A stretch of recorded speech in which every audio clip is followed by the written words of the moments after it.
Hi everybody, my name is Brendan Hufford. We're here in beautiful Cannes, France for Cannes Lions with SEMrush, and today we're talking about when measurement is broken in the AI search era, what do we focus on? I'll have my guests here on the panel do a brief intro for themselves and then we'll dive in. Marissa, you want to get us started? Sure. Hi, I'm Marissa Dacay. I'm the Global Vice President of Enterprise Marketing at Adobe. Greetings and salutations, folks. I'm Mike King, the CEO and founder at iPullRank. Hey everyone, I'm Ian Macfarlane, Head of SEO and Geo at H&M and from Digitas.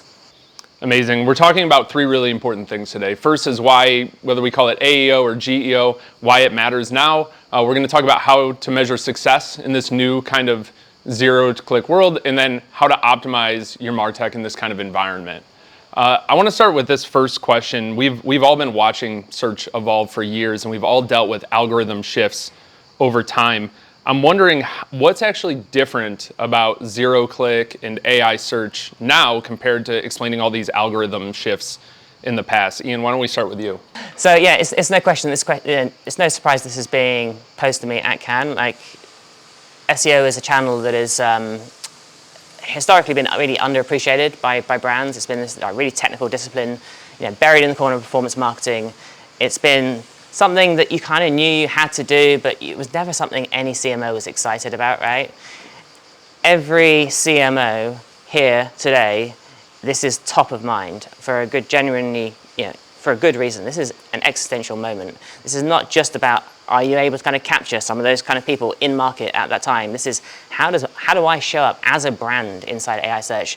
Does my brand appear at all? What happens in a world where my relationship to my customers is being disintermediated by an AI and artificial alien intelligence, right? So it is a big shift. Marissa, what are you seeing at Adobe? Well, I think more than just a channel shift, it's a complete reimagination of what even the customer journey means. I mean, we're talking about visibility, but it's not only disintermediation, but it's even what does the journey look like? And a reality where maybe customers aren't ever even going to come to your website. And I think so it's both a visibility question. It's, I appreciate what Ian's saying. It's not a single channel either. It's not even about a single algorithm, because also all of these different interfaces they respond differently. They stack rank things differently. And so I think visibility, where it used to be pretty much a single channel optimization game, is now becoming way more complex. The content sources that it's referencing are more varied.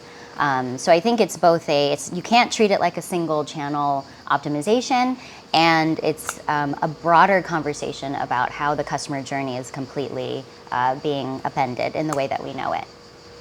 What do you think, how are you feeling about it with like traffic? Traffic is going down, but is that a bad thing? Oh yeah. Okay. Yeah. I don't think it's just the reality. Is it good? Is it bad? It doesn't matter. It's what's happening. I think it's going down, but at least from what we've seen, yes, our organic traffic is going down. However, then the traffic that we see coming to the website is typically now more engaged. So they're interacting with us either through the LLMs or through the AI search interfaces, or just through other channels, but by the time they get to us, they're much more engaged, they're clicking through faster. So I think it's just now more dealing with the reality that you're going to have these upfront interactions. The front door now is not maybe your own website. So how are you maximizing the research, the conversations that are happening on platforms that you don't own, so that when they do get to you, they're much more valuable. So I think it's not really a question of good or bad. That is the reality that we're in. It's now how do we kind of adapt to make sure that we're maximizing visibility through the AI search, and then maximizing understanding what people want by the time they get to us. Mike, what are you seeing on with clients? How are you advising them, and then how are you advising them to talk to the rest of their team? So I want to touch on your first question first. I think the problem is that people are trying to reconcile all this with classic SEO when it's a different series of channels and it's a different value exchange between the user and the platform. So you're having a lot of disconnects because everyone wants it to act like classic search and it doesn't. Now, as far as how we are advising our clients, one of the good things for iPullRank is that we've been really early on this. So we've been talking about this for almost 3 years. And, I wrote a blog post for Search Engine Land that predicted what's happening right now. So all of our clients and all the people that are coming to us are like, okay, we know this is a problem because you said it was. What do we do about it? And another improvement here is that because it's a new channel, a lot of people are just like, well, what do we do?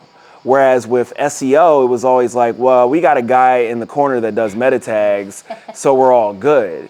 And I think that's one of the bigger problems with the SEO community is that we keep trying to say it's just SEO, blocking our blessings, blocking these kind of like blank checks and the ability to truly have cross-functional teams by, just saying it's just SEO. So I think that for us, we're getting brought in with kind of like let's call it white space, where it's just like, what do you need? How do we do it? Cool, make it happen. It's not the pushback that we used to get for SEO. Yeah, and I would, in terms of visibility, right? Yeah, we hit peak traffic back in 2024, right? So it is just a nature of reality that the amount of traffic coming to our brands at the end there is lower, right?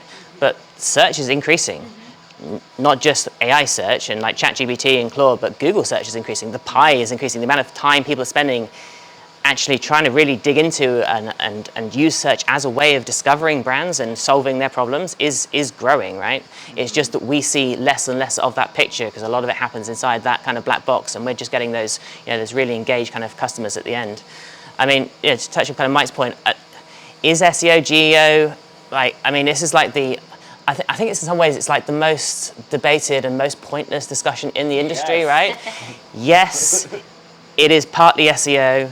Yes, it is not SEO. It is both. And there is, many SEOs have been, like in the early days, right, you had these self-proclaimed geo experts come out of nowhere with no understanding of anything at all in the sector, no understanding of, actually, do you know what, some things are not going to work in the long run. And they came out with all these amazing geo tactics, and SEO teams around the world said, hang on, we've been doing that for the last 20 years, right? But they are also missing the point, right? This is a new environment. It is a much more complicated, much broader conversation. You need to be able to talk to brand teams about what does it mean for our brand to be represented. So we are the enabler, we are the connector. We need to help other teams in the businesses understand what is going on. We are the experts, right? The SEO team are the experts, but it isn't something the SEO team can run by themselves. Yeah, I think it's so interesting. The conversation we're talking about it so channel based, but it's, I don't know if you guys would agree, and feel free not to, but it's really a content transformation story. Yep. And how do you connect the dots across all these teams? No longer are we in a world where the SEO team is guiding conversations around, here's the words on the web we need to use, right, to become more findable on Google or whatever. I think now it's because the LLMs are consulting such a broader set of content, not all of which, by the way, the web controls. This is a much more complex thing to solve, right? Because it's consulting AR, PR, social, peer review sites, customer review sites, yes, your own website, yes, your SEO rankings, but it's a bigger conversation around content. And I think when you're treating it like a single channel, you will miss the point and the broader opportunity to connect the conversation across all content creators or anyone putting out a message about your brand in the world will impact now how you show up in these interfaces. If I can build on that just a tiny bit before I pass to Mike. Yeah, it's not a content problem on its own. It's a reputation problem, right? How does my brand appear? Being a better business so that people don't criticize you for having terrible customer service or have all these other reasons why people should not buy from you. That is not traditional SEO. That is something we are having to grapple with and work with today. Yeah. So it's a reputational reputation question. It's how does my brand show up overall in front of consumers? Yeah, I think it's great. It puts pressure on brands and products to actually deliver value. Yeah. How many customers actually went to Trustpilot realistically back in the day, right? If you're a little brand that was trying to prove themselves, then sure, right? Say you're H&M, most people will just go, they know H&M, we're a credible brand, yeah, I'm happy to buy from them, right? So the brand is a mental shortcut. But now whatever you're doing, I mean, think of it like a personal assistant. It's going and the AI wants to go and find out everything about what it is going to recommend to you to try and give you the best answer possible. And so if you are doing a terrible job of customer service, brands can't hide that way anymore. That's super interesting. I'm curious, before we kind of move on in questions, something that I've heard and asked here since we're at Cannes is like, why I think it's easy for us to sit in these seats and say like, hey, this is like a full like kind of company endeavor, but why do you think, I think I've argued in the past that SEO was that too, right? SEO is a whole company thing. We should all be involved. There should be unified teams and integrated and all this other great stuff. But there's something unique about this moment that has brands, and specifically here at Cannes, like creatives are interested in AI search. What do you think that reason is? Why do you think it's because it's AI. Like, let's just put it on the table, right? Like, everyone is like, okay, I use this thing. How does it work? How do I get involved in it? And, because it does like absolutely require cross-functional teams to do it, it's not an option, right? Like, whereas with SEO, you could kind of augment what the other teams were doing. You could be the layer of like, okay, let me fix the copy you wrote, or okay, let me add the alt tags to the images or whatever it was. Now it really requires that these teams work in concert because everything is being pulled in. So I agree with you that SEO should have always had a seat at the table. It didn't. And again, I think this is one of the problem areas that we're bringing back up by saying it's just SEO. So right now we have the interest, we have people that are doing really cool things. Like you said, like the creatives, you got the media buyers, they're all like, how do we impact this? Because it is the hot topic right now. And this is the opportunity to shape it. Yeah, I think it really depended on what kind of, what business you're in as well. So in many businesses, SEO was very much underappreciated. I mean, H&M recognized the value of this, reasonably early on. And then we had like a number of IPAs, FE awards, etc., based on the success we had, was driven over time. It was a genuine, enterprise SEO is a genuine form of digital business transformation, right? We need to change how different teams work with each other. We need to change processes, workflows. We need to change kind of data sharing. We've had to build up, development teams to work in certain ways. We've had to build kind of content teams to work in certain ways. We've had to, we work with product data and PIM, and we work with PR again prior to to AI search. AI search is just supercharging that, and there's new teams we need to work with that we haven't had to before, like influencers, for example. Like that is potentially really impactful for AI search, depending on what sector you're in, or affiliates, which is grey area, but something that definitely can't be ignored. So I would say for some brands have been doing this well.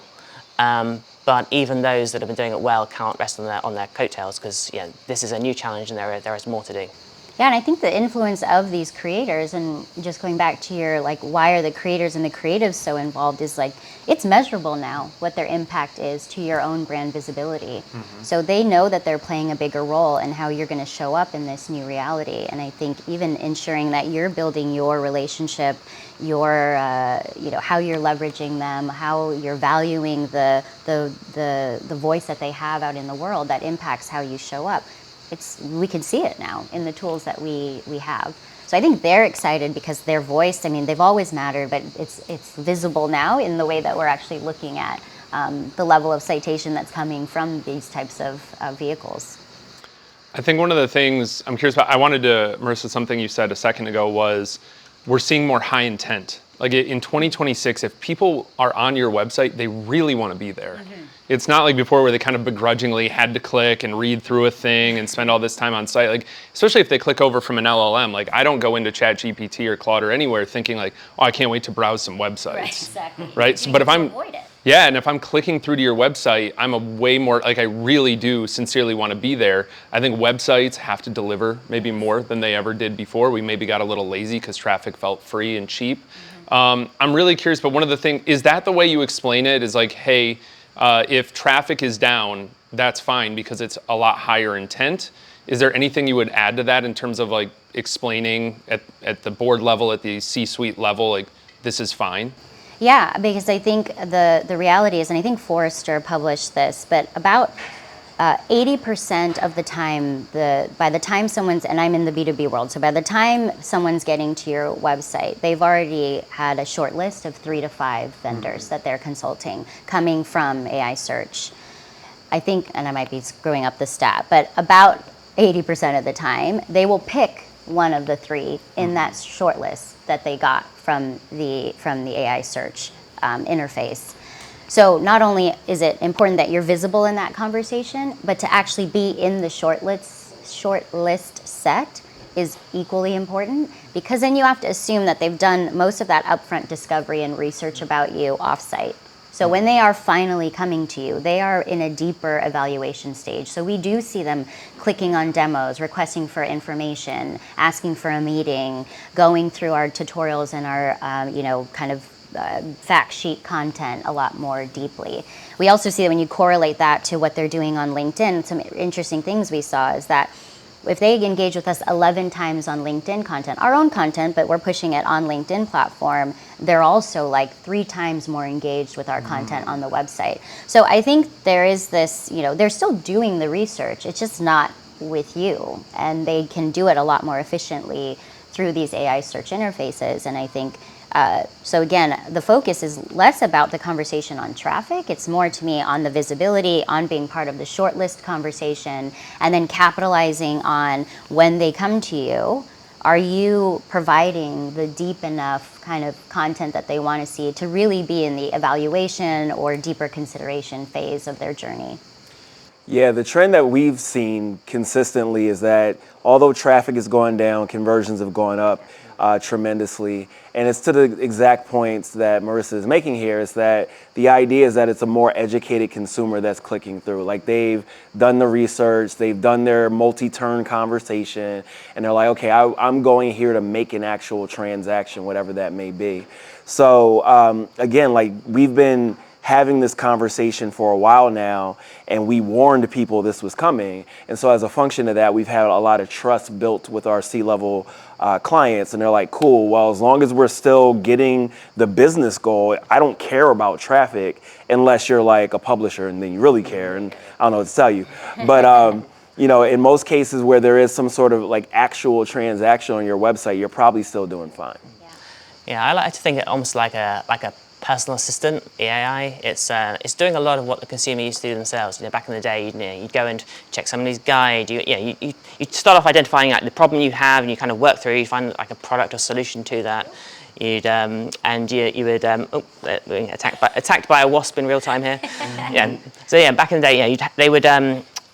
Someone have a problem they've identified, they would search around, find a need for that. They would then start looking at kind of competitors. They do that shortlisting. They would maybe check some guides, maybe go and look at product reviews, and they could be on your website multiple times. All that is happening inside these AI platforms, and you're just seeing that final click. And sometimes you're not even seeing that, right? So people know that AI models get stuff really wrong sometimes. So they can do all that research, and I mean, travel is particularly like, does that place I want to go to actually exist? Am I going to go up this mountain and find the thing that isn't there? There's some great stories of that exact stuff happening. It's so confident, it's brilliant. AI is amazing at gaslighting, especially ChatGPT.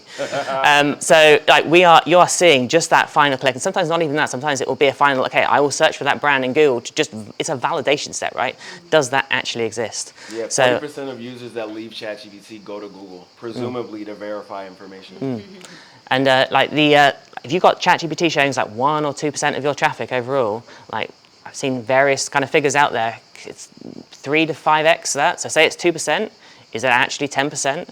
And what is that going to be like in a year's time? Is that going to be 20% in a year's time? So like, going back to the question, why should CMOs care about this? Like, this is a really big deal. Yeah, well, and I think, go ahead, no, please. Thank you. I think also we have to remember that what you're getting now in the AI search conversational interfaces is a lot more texture and context about where the mindset is of the person engaging. And so what are we as brands doing, not only to be visible, but understand the unstructured data, the unstructured conversation that's happening, so that you can actually optimize for where is their mindset at by the time they do engage with you. It's a complicated channel, but I also think it's much richer if we can figure out how to understand what have they already been doing before they get to your site. And again, I think this is why it's driving higher engagement once they get there. But I just think we have to remember it's like a whole new data set too that we get to play with. And it's not just about, oh, how do I get in the conversation about, is Adobe doing things with AI? Like, I'm not interested in that. I want to make sure that if you're looking for AI solutions for creativity, for marketing, for customer experiences, for end-to-end channel orchestration, then I want to be in that conversation with you. So the ability to differentiate a conversation that's happening at that level versus just general help me with understand AI is like extremely exciting, but we have to be better and expert on understanding like what that looks like as they're happening in these new environments. I was going to add that we're already in a space where AI bot activity has overtaken human traffic activity. And, to your question of are people going to go to websites in the future? I don't necessarily know that that's true, right? Like, I think we're entering this machine media era where these systems will proactively go get the information that you need, remix it into whatever format that you want, like you see in Notebook LM, and then that's how you consume it. You don't go to a website. It does transactions on your behalf through, like the universal commerce protocol or the agentic commerce protocol. And we need to prepare for that world because it's not going to be one channel. It's not going to be the 5 channels that we're talking about. It's going to be like apps that you've never heard of that just consume things based on your preferences and things like that. So we're seeing the beginning of that. And the things that we need to do now will set us up for that future as well. Yeah, I mean, look at where kind of Google is going. I mean, Google's got like the magic keys here because they have Gmail, they have Chrome, they have all these other things that OpenAI doesn't have. OpenAI had a lead. OpenAI does not have a moat, right? Mm-hmm. And I think many people have seen Gemini catch up at least in parity in terms of kind of quality, and like ChatGPT's market share is clearly like slipping, right? Mm-hmm. But remind me of the question again. Sorry. We're good. I think we've kind of been bouncing around a couple of questions. I think maybe if we can pivot here, let's give CMOs some language to when the board member asks somebody, like we're preaching to the choir today, and I'm sure a lot of people watching are also like, yes, they're nodding along, like, yeah, we're with you. But it's still hard to communicate that to a board who, in all fairness, for the last decade, SEOs especially, but a lot of other marketers have used traffic as a proxy for trust. Yeah. As long as we get a lot of traffic, they must trust us. Now traffic is down, and we kind of have to like walk that back into probably what was true all along, which is like, trust exists outside of just traffic. Is traffic truly a board level conversation? I feel like the board cares about the business goals. So how do we explain if they can't track AI search and AI performance to revenue as linearly as they thought they could in the past through clicks and through traffic or whatever? What's the language we can give them to help explain this new world so that it's like, hey, we want to invest in AI search, but the board is still skeptical of what that might look like? They shouldn't be thinking of AI search as a performance channel. Like it does performance as a byproduct, but it's primarily a branding channel. So think of it the same way you think about display. Like display is not perfectly measurable. People do things like, media mix modeling, which they're going to eventually try to do for AI search, but we're early days on all that sort of stuff. So I think the framing of the channel needs to change. Because we have the term search in it, everyone assumes like, okay, get more visibility and you'll get a lot more transactions. That's not necessarily true. So I think the first step is just explaining that. Yeah, I mean, traffic is obviously not the right metric. It doesn't mean it's a useless metric. You just need to be a little bit creative. So, you can, for example, do post-uplift studies, and you can get a sense of, okay, well, what percentage of those people, ask them, where did you buy from us, and give them an option, something like ChatGPT, and you can get a rough sense of the multiplier, that might exist for your business. But we are used to having really perfect data, like really amazingly precise data. Really good data, right? Okay, since they took away keywords in GA, Google, thank you for that, all those years ago. But we could see like this is how many people search for these things. This is like the revenue that we were making. You could have a business conversation of this is the money we are making right now. This is the money that is potentially on the table. This is the money that's going to get there. This is your return on investment over time. That is a much harder conversation. So we are going to have to become used to metrics that are a little bit more directional than, like, from a performance point of view, we've been used to. So let's say it's much more brand, a brand-focused approach. I mean, some of the metrics are going to sound familiar, like it's share of voice for AI, it's visibility in AI engines, but some of it is definitely new and kind of maybe uncomfortable territory for SEOs. I mean, accuracy, is the LLM actually telling the truth about your brand? Is it sending them to stores that don't exist anymore? Is it telling them about a product range that you stopped selling 2 years ago, or a loyalty program that you no longer have? Right, so like accuracy, is your brand even being represented? Is what it's telling, what it thinks you do, is that correct? Is like one of the key places I would start. So, and then the last one is sentiment. I mean, back in the days of Google, you're either on page one or you weren't, right? But these AI platforms, they're now giving an editorial opinion about your brand. So there's no point in being like really, really happy that I am all over ChatGPT and I'm coming up consistently and it's saying, but actually don't buy from those guys. Their customer service is terrible. Go and buy from these instead. So it's a different way of thinking about it. Yeah, because you think you're visible because the brand's getting mentioned, all the metrics look good, and then you actually look at what it's saying and it's actually recommending like, hey, be really careful, or it's, with the most confident, I always say it's like a highly confident 13-year-old because that's what I have at home. And they make these recommendations like, this is best for this is best for this, and this is best for this. All three of them are wrong, right? But it makes those kind of recommendations. So yes, you're getting visibility. It looks great on a dashboard if you're just tracking AI visibility, but the sentiment is completely off if you're not actually looking at what it's saying. Yeah. Well, I want to go back to what Mike said, just to answer your question. I couldn't agree more. Like, the conversation in the boardroom should not be about traffic. It is about business outcomes. It's about revenue. It's about AR. It's about, renewals, loyalty, your customer base, your LTV, whatever. I think the conversation is more now, there's a big new player in the room about what is impacting your ability to get there, right? So yes, all these other metrics will exist, but those are leading indicators of what is actually going to get you to the outcomes that the board cares about, which ultimately is growth. And so I think the reality is CMOs need to be having the conversation, an educated conversation about how these AI search platforms or interfaces. And I'm specifically, hopefully you can run it back in the recording, I have been specifically intentional about not calling it a channel, because it is not a channel. Like Mike said, it is the kind of a new reality of how consumers or businesses will engage with you, period. And it's consulting many, many different channels to be able to do that.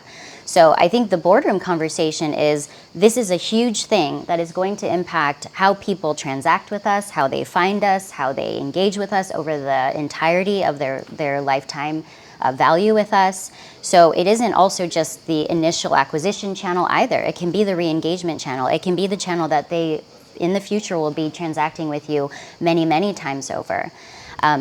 I'm a lifetime B2B enterprise marketer. We have always lived in the reality that there is no such thing as a linear journey. In our world, it's a 15-month sales cycle at minimum. There's over 100 people engaged in a single account who does business with us. That means I have to sustain a relationship with multiple people in an organization to identify the 12 to 15 members of the buying group. That was never going to be measured in an MQL. Right, ever. So we blew up the funnel like 7 to 10 years ago. I haven't been KPI'd on an MQL in over 5 years. We've influenced, in our organization anyway, on the enterprise side of the world, moving away from these single metrics that don't tell the whole story of what it takes to do business in the enterprise, what marketing's role is to stay relevant for 15 months, 100 people strong, over the course of thousands of interactions. So this to me is like another one of those big inflection points where it's becoming more complex, but we've had this conversation before. So again, we're just kind of moving into this new reality, but you have to connect it to the business outcomes that the board cares about. You have to connect it to growth. And that is really going to depend on what business you are, right? So, like if you are, for example, wanting to buy a big complex technology solution, like that's a long sales cycle. You want to buy a new car, again, like the sales cycle for that is long. You just want to buy some linen clothes to wear to Cannes tomorrow. You can do that customer journey in a really short space of time, right? And so people have to understand what is a customer journey like for their sector and really get their head around what is the role of AI for consumers in that particular space. I mean, like for us in fashion, like it's not necessarily rational, a lot of it. Like it's an emotional, inspirational thing. So things like paid social will be enormously important still going forwards. It's not all about AI search, but it is, everybody needs to understand how do my consumers think and how is this going to change how they behave. But it can enormously compress that sales cycle, or at least maybe you're only coming in much later as a brand because they're doing all that selection themselves. So maybe the first 4 or 5 months or however long it is in that sales cycle is no longer in your control or your visibility.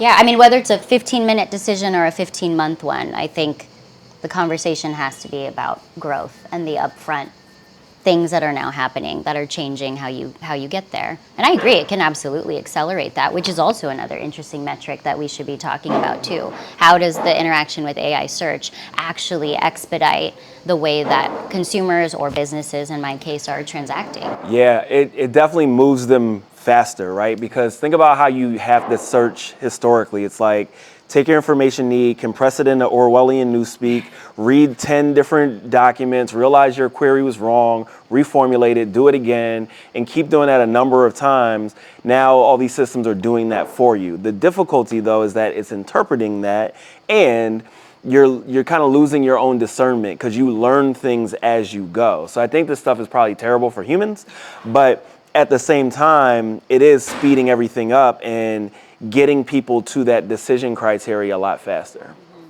I think the thing that also is interesting, you mentioned it could be a 15-minute buying cycle or a 15-month buying cycle.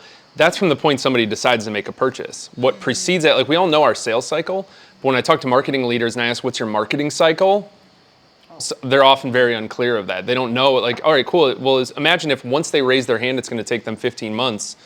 Did it take them 30 months to put together that? Did it take them 30 months to become your favorite brand?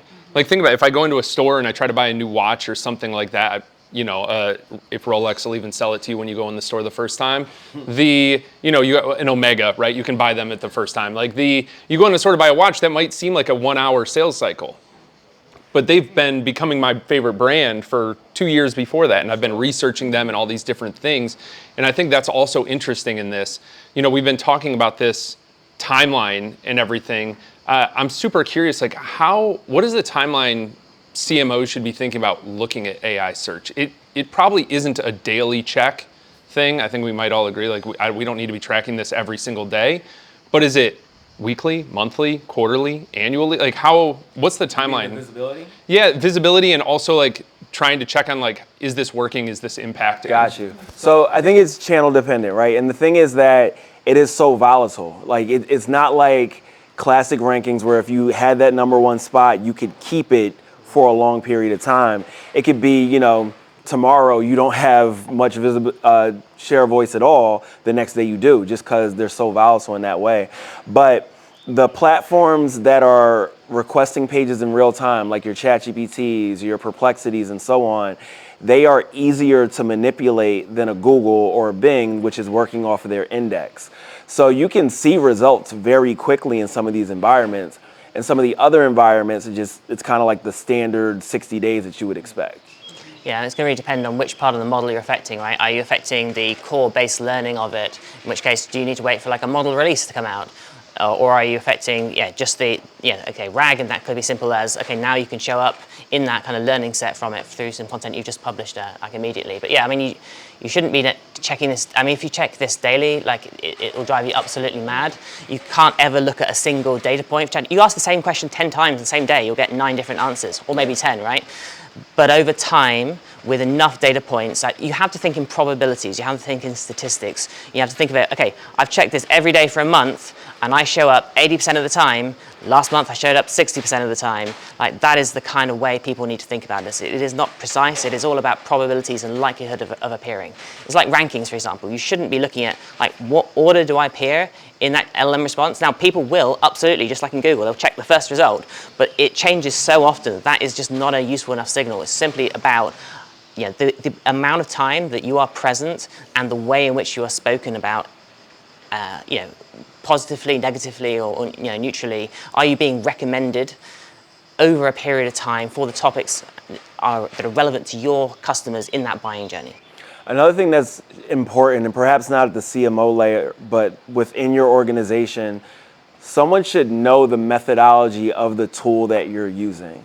Because all of these AI search platforms measure differently. Some of them are using the APIs, some are scraping the interfaces, Some are scraping once a day, some are scraping multiple times a day, and then averaging what your position is. Because it is so probabilistic, you do need to know that, otherwise you don't know the quality of the information you're getting. And that's just incumbent, I think, on the person that owns that to communicate that to the rest of the business. Like, the whole business cannot be AI search experts. Sure. So that is the role of your head of SEO, head of GEO, whatever. Education is such a key part of that role. I think there's also just more metrics that you can look at when you think about AI search. I mean, there's also, you can probably have your kind of leading indicator things, your health metrics that you're looking at on maybe a weekly or a monthly basis. I think what we're having the conversation around now is we are starting to do that and understand general visibility. But on a broader scale, maybe quarterly, we're looking at how the prompting is just shifting. Are we in those conversations that we believe as we evolve our product releases and our capabilities as a company, are we entering those new conversations in the right way? And that's a little bit of a longer term strategy because we have to be putting the content out there through multiple vehicles to be able to do that. So I think even just how we're understanding, are we visible in the conversations that matter to us most? And that's super dynamic. And I think how we think about the cadence in which we're inspecting that part of AI search is also really interesting. So I think you have new health metrics or new kind of, yes, some vanity, yes, some leading indicators, but then the bigger strategic conversation is like the one about which conversations do we need to be in and how much effort do we need to put into that to make sure that we're in it, we're on the short list, we're visible in the conversations that we care about most. Imagine, just if we could role play for a second, pretend, use your imagination, that I'm a CMO. I have to put together a board deck, an executive level deck. I get one slide for AI search. What goes on that slide? Share of voice, in terms of metrics, share of voice, visibility, is my brand being represented correctly or not, and sentiment, like, am I being recommended? Am I showing up? Am I being recommended? So the way that we look at this is we stratify it into 3 different buckets. There's your performance measurement, which is, the referral traffic. What does it do? How do people perform once they land on your website? Then there's your channel metrics. That's your share of voice, your citation sentiment, citation rate, citation accuracy. And then you've got input metrics, the things that you actually affect to then improve that cascade. So that could be things like rankings for synthetic queries, passage relevance scores, entity salience, things like that. Input metrics we probably wouldn't include in a board slide, but we would probably have the top level for those second 2, just so they can get a sense of like, okay, here's how we're doing in the channel, here's how we're doing on our website as a result of that. Y'all boards must be super up to snuff on all things SEO, GEO, AEO. I was going a little bit of a different direction. Like if you're a CMO just trying to make the case for it being different or getting investment to do things differently to support this new reality, I think it's kind of, the reality is organic traffic down, AI search traffic up, more engaged once they hit your properties, ideally. But then also I think exposing the mix of what is informing your visibility on AI search is extremely important because it could actually require shifting investments in a massive way around brand, away from traditional performance, away from traditional direct marketing channels. It could be more in social, more in influencers, more in affiliate. And I think making the case for that will help also set up the fact that your metrics, your leading indicator metrics, the health metrics you're going to look at and bring back to the board on a regular basis are going to shift because the way that you're going to influence your visibility now is shifting. I'll just share very openly that I've been with the company for 15 years and we are investing the most we ever have in brand on the enterprise side of the world for this exact reason. But that has to come with the reality of why, because we believe now that reputation matters, top of mind matters, influencers matter more than their voices matter more than it has before. So I kind of went more like, if I'm helping you make the case for like, I need more money or I want to shift my money into areas that maybe we don't have the perfect metrics to sort out, that would be my one slide. If I could just build on that, I think the industry as a whole has realized somewhat belatedly over the last couple of years, it's been kind of top of mind at Cannes this year, right?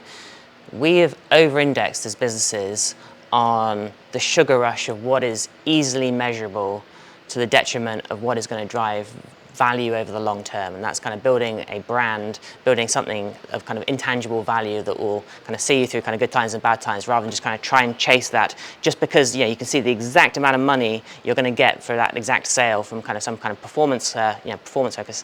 That is not where we should be investing. You need to do both, right? But we have, as an industry as a whole, got addicted to the easily measurable rather than the real intangible value. It's a harder conversation, right? Mm-hmm. But it is like the value of brand building as a whole is something that is, I think finally being retroactively kind of better understood. I think what you're talking about, I heard Rand Fishkin talk about the most dangerous thing for marketers is things that are easy to measure and hard to attribute, because we conflate the two.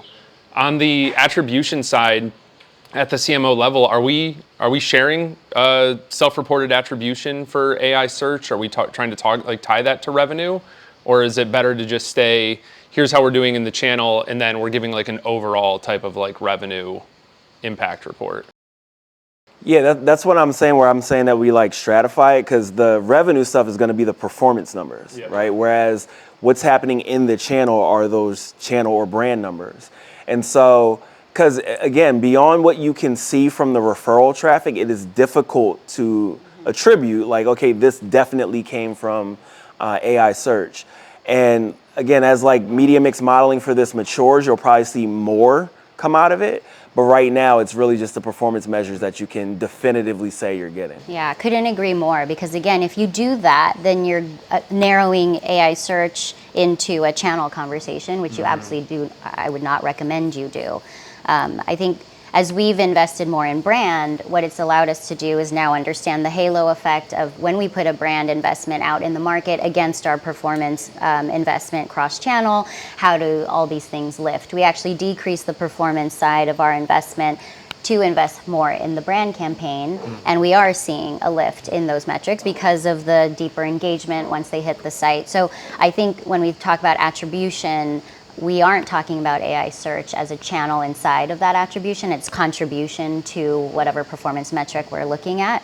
It's really, as we do new and different things, what are the effect of those things onto the core, again, growth, pipeline, revenue, transaction, right?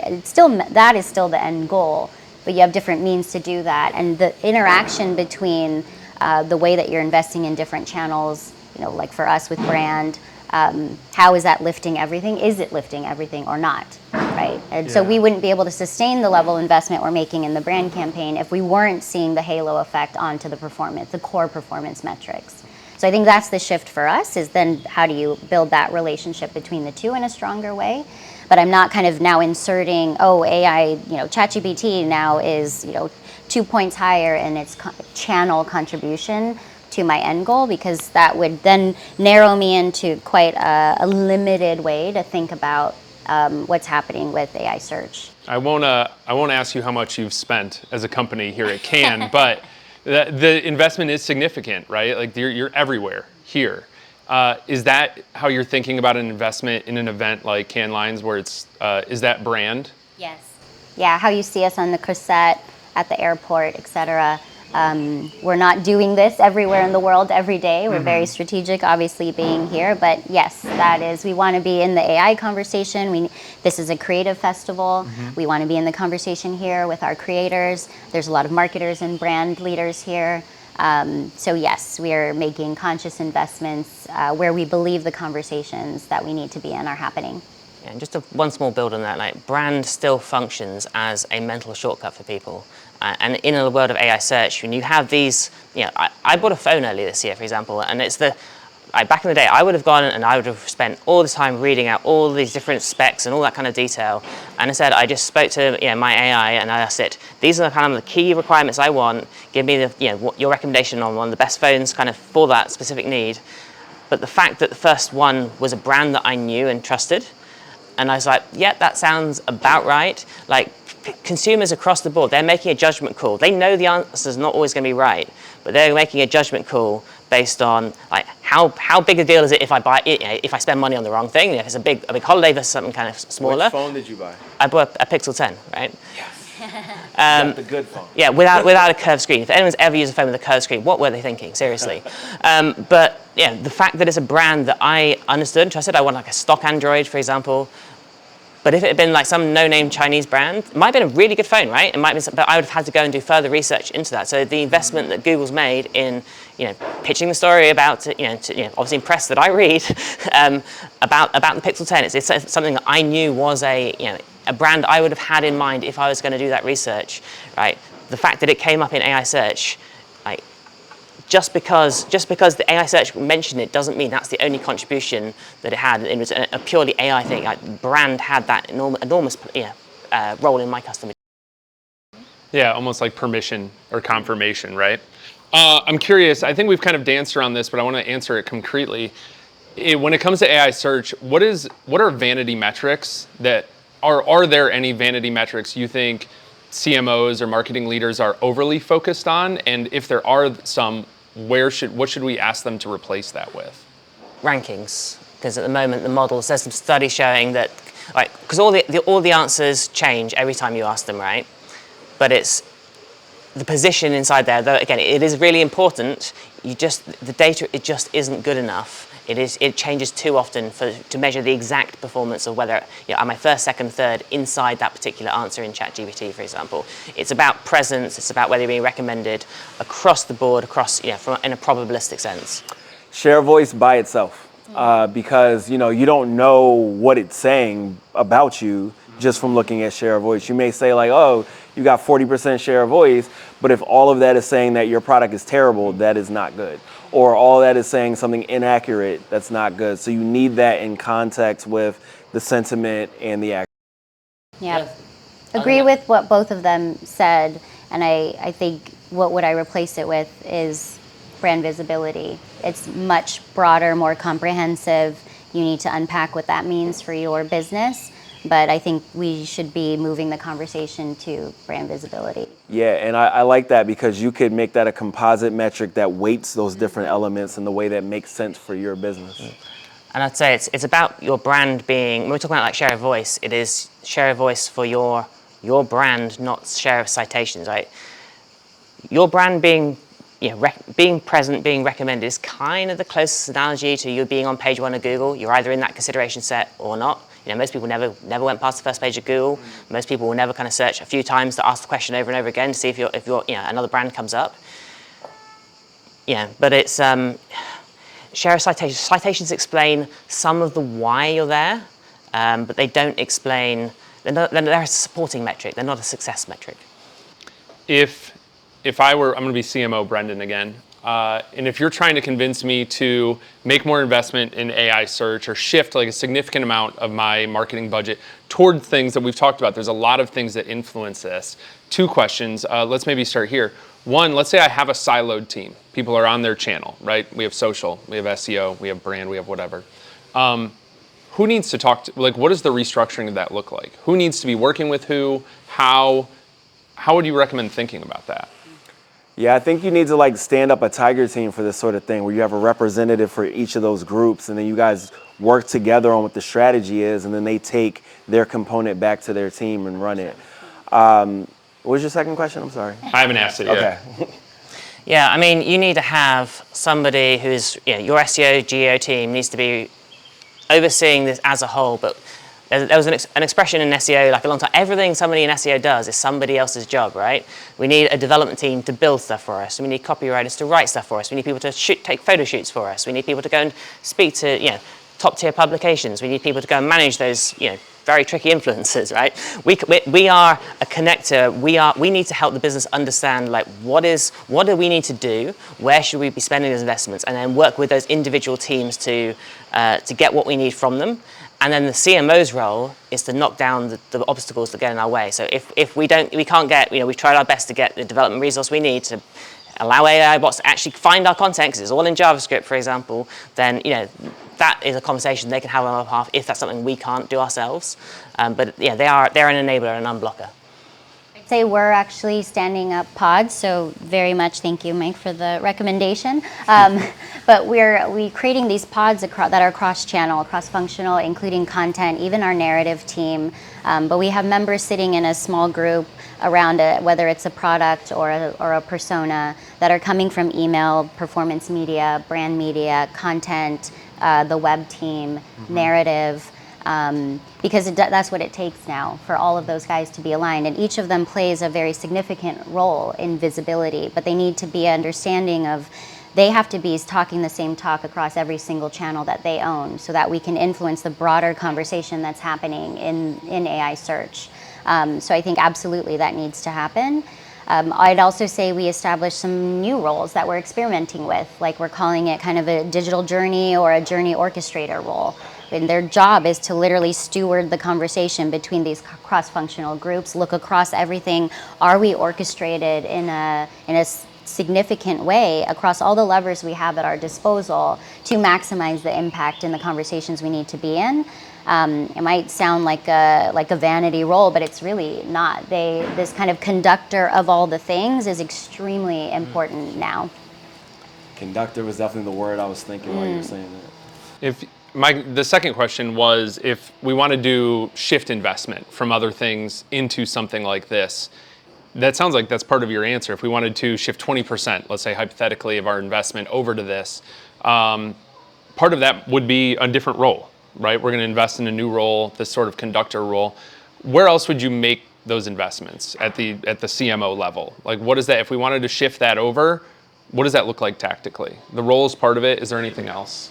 I mean, start with measurement, right? So how are you going to know what PR activity to undertake, what kind of content to create if you haven't got a view of how you're doing right now, where you're winning, where you're losing, where your competitors are winning, why they're winning? So like the first thing you should be investing in is a proper measurement solution so you know where to aim. Beyond that, like the big shapes, PR. I mean, Gartner recommends budgets for PR will roughly double next year. I mean, that should give you a rough sense of kind of where a lot of the money should go. And beyond that, I would say things like YouTube, hugely important for all the Google properties in particular. A lot of brands have under-indexed in. Obviously, video is expensive, although now maybe AI is changing that. But those would be like the big shapes, I would say. Yeah, I think that, in my experience, the brand teams always have these huge budgets, and they're probably the ones that would be open to like doing some experiments with that. So, just go to them and say like, hey, what is the bucket that y'all have that is like kind of auxiliary? Can we get some of that towards this? Because at the end of the day, this needs to be an experiment. And to Ian's point, we do need to have a measurement framework in place so we can see with rigor what was the impact of what we did.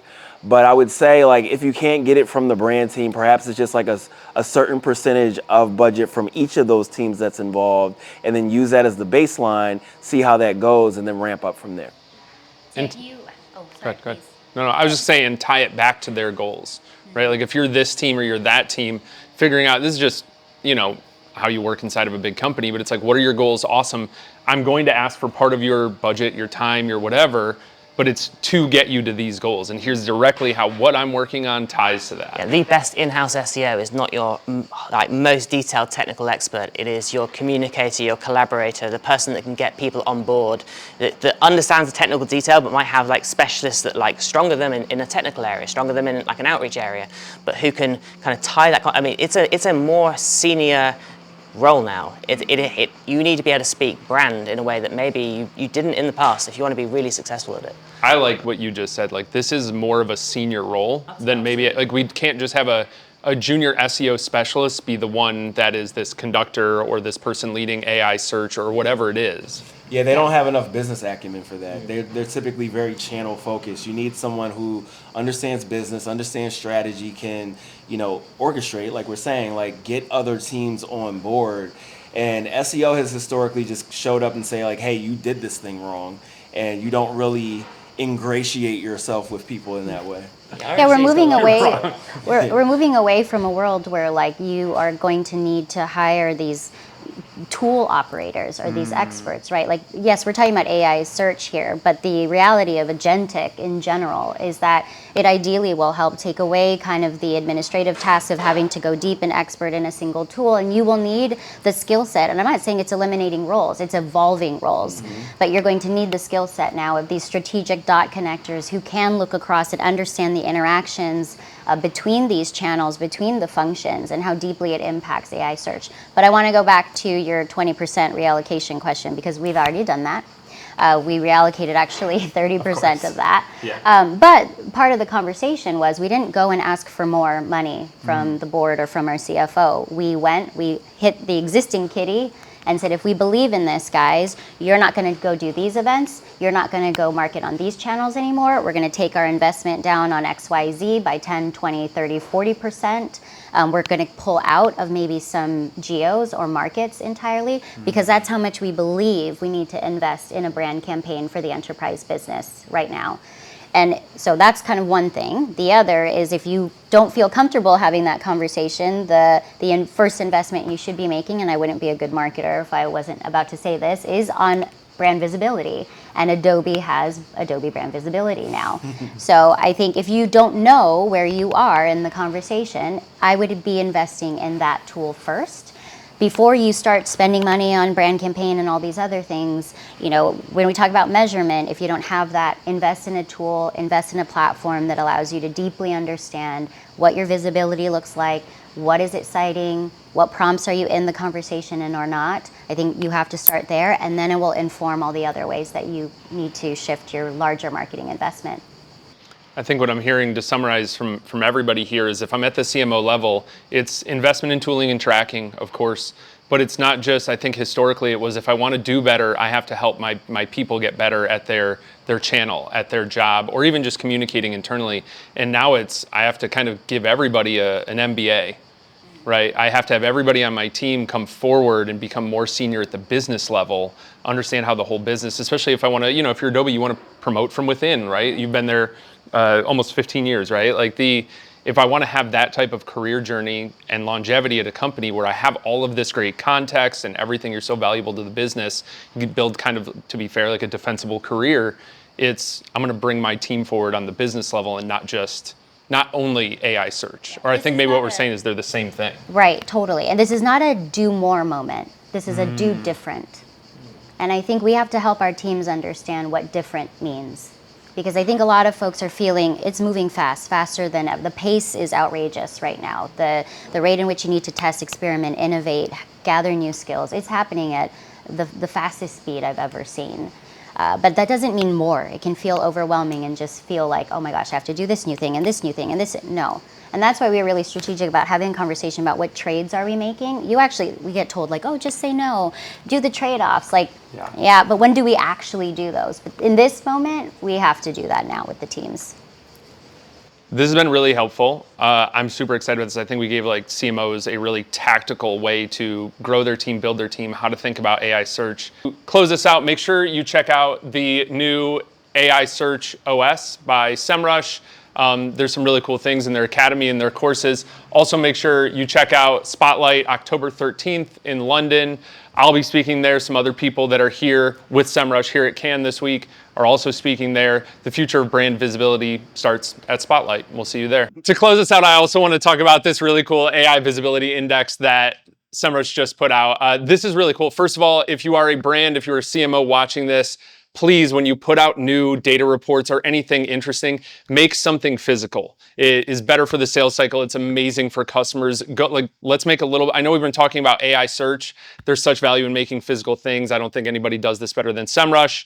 But there's a lot of really cool information in here. This is a jam-packed, data-driven study that I think is really cool. There's also really cool tactical takeaways. If you haven't had a chance to dive into this yet, please do.